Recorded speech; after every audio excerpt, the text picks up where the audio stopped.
Hey, good evening. Here's an intro to my 22 TBucket project. I'll tell you a bit about the style I'm going for, which will be like a late 50s, early 60s TBucket, like the cookie car or the Ivo car or a bunch of other ones that have been around. Something on a heavy rake, stubby wheelbase, similar to the Tweety Pie, but not quite so short. I think it's about 84 inches or 88 inches, something crazy. Right now, this chassis is it's about 103 inches. I measured the wheelbase as it sits. I'm going to take another 10 to 12 inches out, so it's going to be pretty short. But anyway, before we get off track here, let's a little bit of history about this vehicle and what I started with. I bought a 26 coupe, T coupe project out of Vancouver, sight unseen, other than a few pictures online. Went out, picked it up, brought it back, started getting into it. Supposed to be an easy project, swapping engine in. Had a flathead in it and this 3-speed trans, which I think it's like a mid 30s V8 trans. Definitely a Model A banjo in it right now. That's all changing. So the style I'm going for is late 50s, early 60s style. But all that early Ford drivetrain's coming out because I got a diff and transmission out of a 57 Chev just not too long ago. I've been collecting parts for a couple of years. People ask, why didn't you go stick with the 26 coupe? Well, as a matter of fact, I was looking for a roadster when I found the coupe. The coupe was super good shape, like really good shape. I sold the coupe body for almost as much as I paid for the whole car, so that's okay. We'll recover that way. But a good tip is to buy what you want. There's the engine that's going to go in it. It's a 1959 283 small block Chev out of an Impala. Came out of a running car.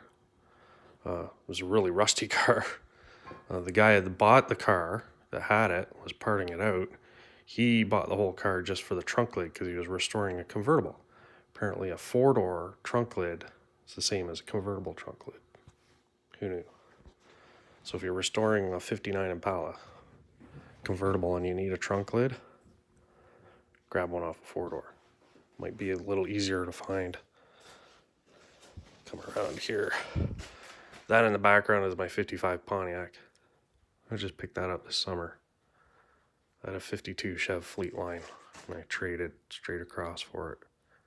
It's a fun little car, small block, 3-speed stick, yada yada yada. Just could always have something to rip around it. There's the 57 rear end. Dragged it out of the back of the truck. I haven't done anything with it. Christmas, everything else popped up. Really dark in here, but that's the 57 Chev 3-speed trans that's going to go in here.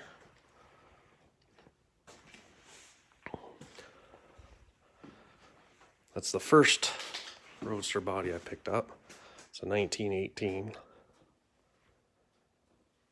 Let's get doors and everything. Let's get the wood frame in it.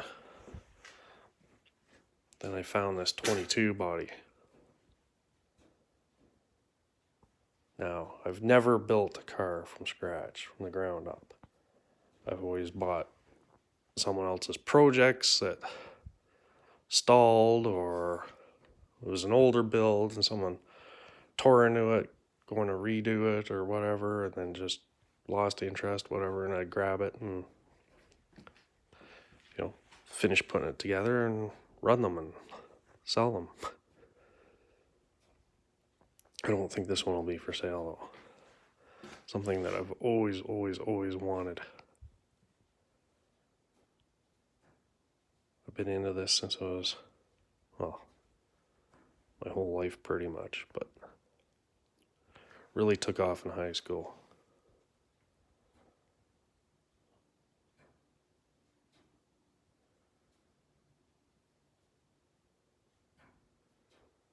Yeah, and that's like 35 plus years ago.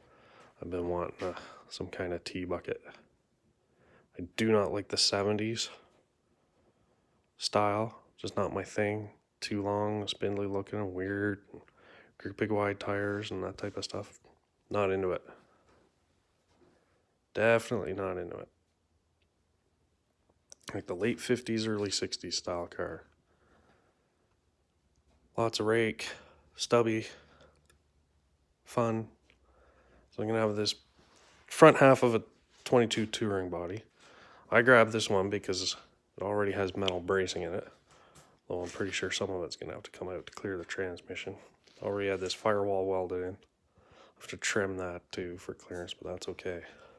Because that is a ton of work. Putting all that bracing in and getting rid of the wood. I have to put the back panel in.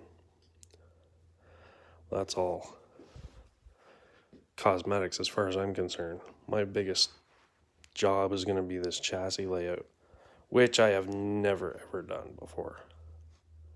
I've never built a chassis for a hot rod from scratch, ever. I've put together a couple of stock cars, jammed them together. Those you're not as worried. As long as it'll turn left, they're pretty good. And the class of stock car racing I was involved in was pretty low end. Thunder cars and street stocks, dirt track stuff.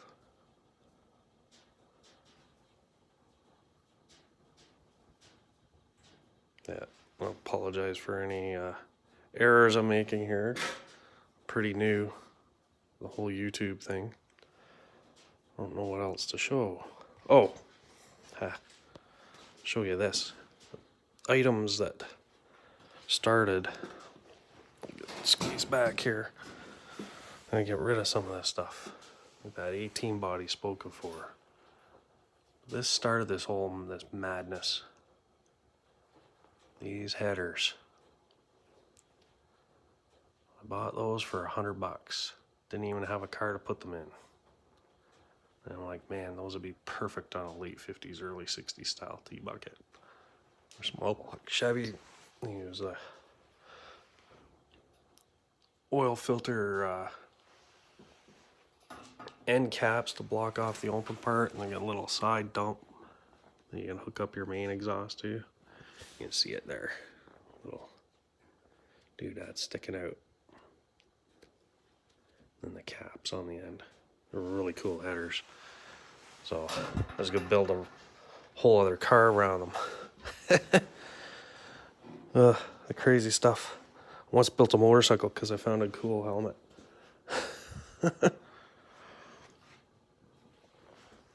So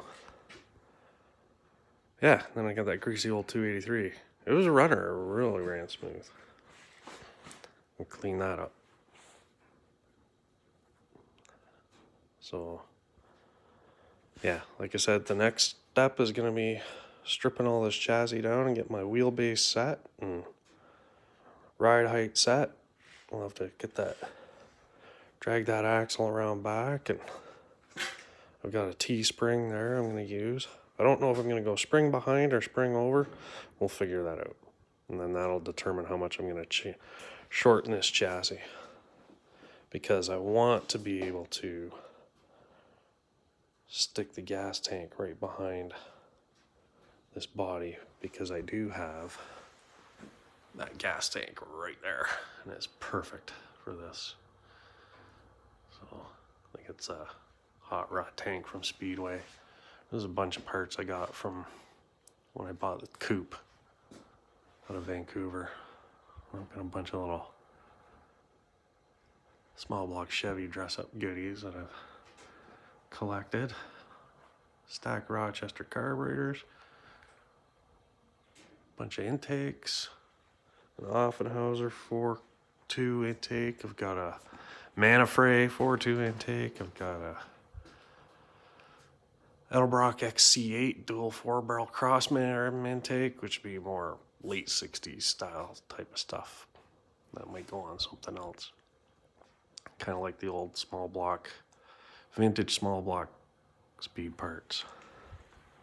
But yeah, so if you keep watching, you can watch an amateur put together a hot rod. Thanks.